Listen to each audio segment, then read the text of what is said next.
શ્રીમદ ભગવદ ગીતા છે 3 ભાગમાં ડિવાઇડ છે, જેમાં જ્ઞાન યોગ, ભક્તિ યોગ અને કર્મ યોગ. આના સિવાય શ્રીમદ ભગવદ ગીતામાં યજ્ઞ, દાન, તપ, ધ્યાન યોગ, પ્રાણાયામ, હઠ યોગ અને લોહ યોગ વગેરેનું વર્ણન થયેલું છે. તો જ્ઞાન યોગ એટલે કે આત્મા, પરમાત્મા અને જગતના તત્વોનું સાચું જ્ઞાન મેળવવું અને માર્ગ જોવો. હું આ શરીર નથી, હું આત્મા છું એવી સમજણ વિકસાવી, શાસ્ત્રોનું અધ્યયન કરવું, મનન કરવું અને ચિંતન કરવું.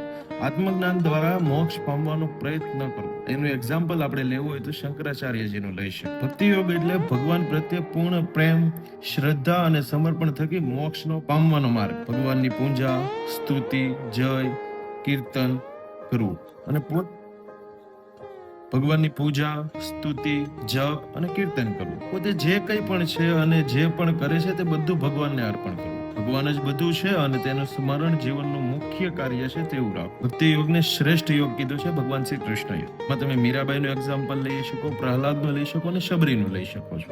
યોગ એટલે આપવાનું કાર્ય કરવું પણ તેના ફળની ઈચ્છા ના રાખવી. કર્મ કરવું અને ફળ ભગવાનને અર્પણ કરી દેવું. અને નિષ્કર્મ કરવું, પણ કાર્ય મારું નહીં માની અને ભક્તિ રૂપે કરવું. પણ જીવનનો સૌથી સારો કોઈ જો માર્ગ હોય તો એ કર્મયોગ છે, જેના તમે એક્ઝામ્પલ લેવો હોય તો લઈ શકો અર્જુન છે અને રાજા જનક છે.